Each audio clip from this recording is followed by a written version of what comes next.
1 cup सूजी के साथ बनाएंगे ट्रे भर के बर्फ़ी और वो भी स्पेशली रबीउल अव्वल के लिए ख़ास। जैसा कि खुशियों का महीना है, मिलाद का महीना है, तो हर घर में मीठा बनता है, नयाज़ भी दी जाती है और मिलाद भी मनाया जाता है। तो उसमें मीठे की एक डिश तो लाजमी होती है। तो आज की स्पेशल सी डिश को ज़रूर इंजॉय कीजिए। वेलकम बैक टू जनाब फूड्स। हमेशा की तरह एक नई और सस्ती सी वेरिएशन के साथ आज की रेसिपी भी बहुत ही स्पेशल है, जिसमें सिर्फ़ और सिर्फ 20 रुपये की सूजी और 20 रुपये का ही बेसन यूज़ होगा। क्योंकि अगर 20 रुपये की सूजी आप दुकान से लेंगे तो वो मेजर करेंगे तो 1 कप ही बनेगा। तमाम चीज़ों को कप से मेजर किया गया है और एक ही कप को यूज़ किया गया है। इसीलिए जब आप भी इस रेसिपी को बनाना चाहें तो जो भी बर्तन यूज़ करें, कप, गिलास या कटोरी वगैरह, जिसको भी फिर उसी के साथ हर चीज़ को मेजर करें तो आपकी रेसिपी भी बिल्कुल परफेक्ट बनेगी। 1 कप सूजी ली, जिसको अच्छे से उसकी बुनाई की, कलर चेंज हो गया, खुशबू आना शुरू हो गई तो मैंने उसको अलहदा बर्तन में निकाल लिया। और उसके बाद अब बारी है बेसन की, और बेसन की भी इसी तरह से अच्छे से बुनाई करेंगे। और बुनाई के दौरान फ्लेम को बिल्कुल स्लो रखिएगा, और स्पेशली जब बेसन की बुनाई करनी है तो इसमें मुसलसल चम्मच को हिलाती रहिएगा ताकि ये जले नहीं, क्योंकि बेसन बड़ी जल्दी जल जाता है। इसको भी एक अलहदा से बर्तन में निकाल लूँगी और इसके बाद मैं इसमें डालूँगी देसी घी को, क्योंकि ख़ास तौर पे मिलाद के लिए बनाया जा रहा है तो इसके लिए बहुत स्पेशल चीज़ों का इस्तेमाल किया जाएगा। 1 कप ही इसमें देसी घी का यूज़ हुआ है और 1 से 1.5 कप ही यूज़ होगा। जैसे ही घी गर्म हो जाएगा तो मैंने इसमें 6 से 7 सब्ज़ इलायची के दाने इस्तेमाल किए हैं। यहाँ पे एक और टिप आपके साथ शेयर करती चलूँ कि इस रेसिपी के लिए, स्पेशली बर्फ़ी की रेसिपी के लिए, ऑयल का यूज़ नहीं होगा, घी को ही इस्तेमाल किया जाएगा। और अगर देसी घी के अरोमा से आपको कोई प्रॉब्लम हो तो आप अपनी मर्ज़ी का घी भी यूज़ कर सकते हैं, लेकिन घी ही यूज़ होगा।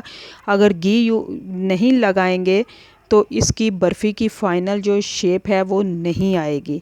उसके बाद मैंने इसमें बेसन को ऐड किया और उसको अच्छे से मिक्स करने के बाद सूजी को ऐड कर दूंगी। जो स्टार्टिंग में हमने इसकी बुनाई की है उसके लिए भी एक टिप है कि इन दोनों चीज़ों को अलग-अलग से ही बुनाई करनी है, इनकी भूनना है। इनको दोनों को इकट्ठा हम नहीं भून सकते, चाहे जितना मर्ज़ी बड़ा बर्तन हो।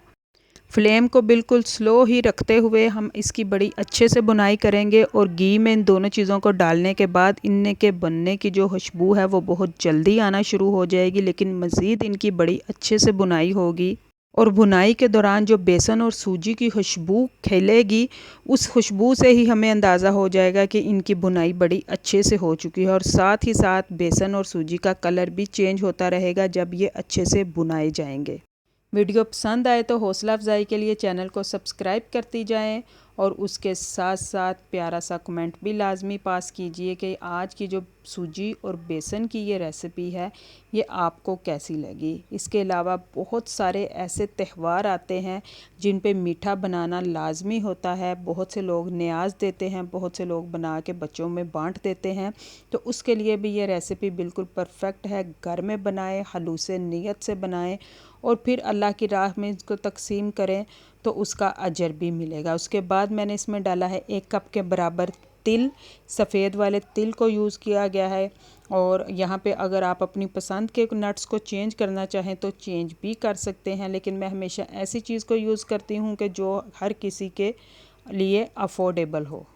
और हमेशा की तरह ऐसे टूल्स का यूज़ किया गया है जो कि घर में ही मौजूद हों, बल्कि इसके लिए हमें स्पेशली किसी चीज़ के लिए खर्चा ना करना पड़े। साथ ही मैंने आधा कप के बराबर जो थी नारियल थी उसको बिल्कुल बारीक ग्रेट किया, उसको भी इसमें ऐड करेंगे।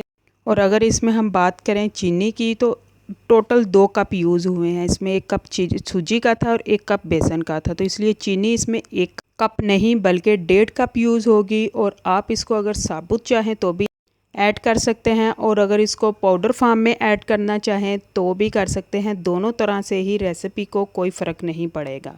और इसको बिल्कुल एक परफेक्ट जो है बर्फ़ी की शेप देने के लिए भी टिप को यूज़ किया गया है, जो कि उसके वक्त आने पे यूज़ किया गया है। इसलिए वीडियो के साथ रहिएगा और फुल देखती जाइएगा। जब आप वीडियो को फुल नहीं देखती तो फिर आप जब रेसिपी को ट्राई करने लगती हैं तो वो बिल्कुल वैसी नहीं बनती। तो उसकी वजह यही होती है कि वीडियो को फुल नहीं देखा गया होता। चीनी डालने के बाद भी मज़ीद जो है 6 से 7 मिनट इसकी अच्छे से भुनाई होगी, ताकि हमें फाइनली भुनी हुई खुशबू फ़ील होना शुरू हो जाए।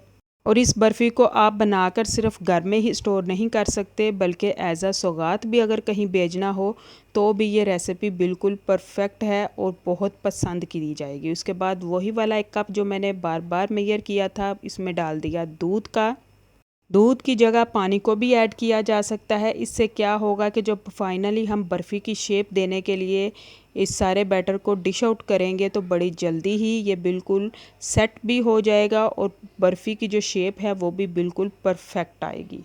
और इस बर्फ़ी की रेसिपी को आप 8 से 9 दिन तक फ्रिज में या रूम टेम्परेचर पर स्टोर भी कर सकते हैं।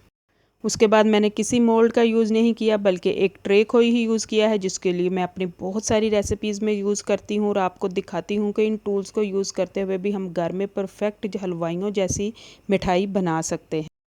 थोड़े से बादाम को इस पे जो है डाला, बिल्कुल बारीक नहीं किया, बिल्कुल दरदरा ही रखा और उस पे अपने सारे बैटर को डाल दिया और इसको सेट करेंगे। और सेट करने के बाद इसको कुछ घंटे के लिए रूम टेम्परेचर पे छोड़ दें, और अगर बहुत जल्दी है तो इसको फ्रिज में रख के भी फाइनली तैयार किया जा सकता है। और इस तरह से हमारी मज़ेदार सी और बिल्कुल दानेदार सी बर्फ़ी तैयार होगी। उम्मीद है आज की रेसिपी पसंद आई होगी। रेसिपी पसंद आए वीडियो को लाइक कीजिए, चैनल को सब्सक्राइब कीजिए।